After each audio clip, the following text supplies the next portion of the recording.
saying some closing thoughts right now. Preacher, you might ask, do you really think, preacher, that this small little thing about not testifying is going to ruin my life? No, not really. I've been up and down with it. I told you that. I've been up and testifying, I've been down, I'm that way, and you are too. I will say this, not being able to testify is an outside indicator of something wrong inside. Yes, sir. Amen. You give me that? Amen. That means there's a problem.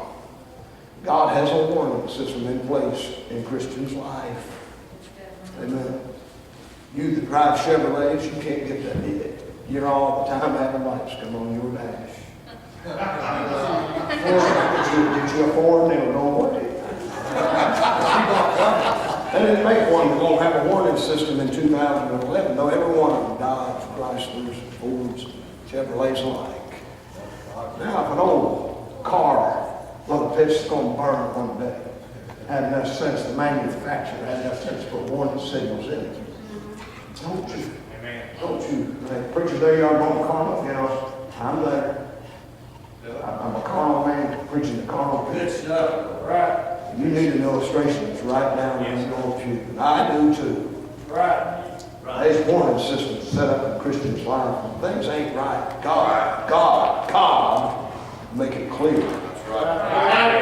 That's right. Can I say your check salvation light has been flashing for a while? You putting doubts in my mind when you ever been going through. Yep. I do something with that light. That's how you get your visions. I do something with that light. That light's coming in loud and clear today, and I bless His holy name. The fear of God's in the house of God. God heard and answered. You know, so I had to say by grace is prayer. First of all, He prompted it. Then He heard it. Right. Then He answered it, and I say, bless His holy name. It's all about Him. It doesn't have anything to do with this crowd, or your pastor, or this preacher. God's interested in saving sinners. Aren't you glad? Do you think that all that have abandoned God and has abandoned the faith have done it in one swift move, just got out of God's way? Do you really believe that? Are you that ignorant that you think everybody that's got out of the will of God made one swift move? They was praising God, thank God on Sunday morning. But by Sunday night, they was all the way down. I have never seen that to anybody that I had any respect for that I thought that has ever said. They never done it in one move. Tell it. Preacher, do you think me not being able to testify is a problem? It's a problem. And the light's on. Right. And you need to fix it. Right. Because it leads to abandoning the faith. Yes, And sir. I've seen about all that. I want to see. If Amen. I being quick in hand, don't you think God could ruin a preacher's life by letting his abode go into a place where strangers come in 6 hours from here, and he tries to say, please God, man, I'm going to flee this place, flee that place, fly out of Georgia. Thank God, well, I felt another little refuge, been kind of like my home. Thank God I left that place, come down here. And God burns a message in my heart, and to tell you the light's on. You better hear this, old preacher. I'm trying to help you. The light's on. You'll get ready to abandon the faith, and you don't even know it. Right. It's one little step at a time. And then you're gone. They ignored the warning lights. You may have unplugged the light. You ever unplug the light to get your inspection on? That county we live in said, if you ain't got your emissions right, you don't get no ticket. Well, I said I can fix that, but I give me that light. Ain't no light burning there. Thank God, inspect me. That's not right. I shouldn't have done that. Said you do it, Philip. I done it in my mind. Yeah. I thought her over. It's about bad. I thought, so, now that's a real testimony. No, I couldn't do it. But I thought about it. And I say, you can do that spiritually. Right. You get this pressure off of you right now and say, ain't no light up. God, he's lost his mind. He don't look crazy. Well, I'll give you some of that, but not all of it.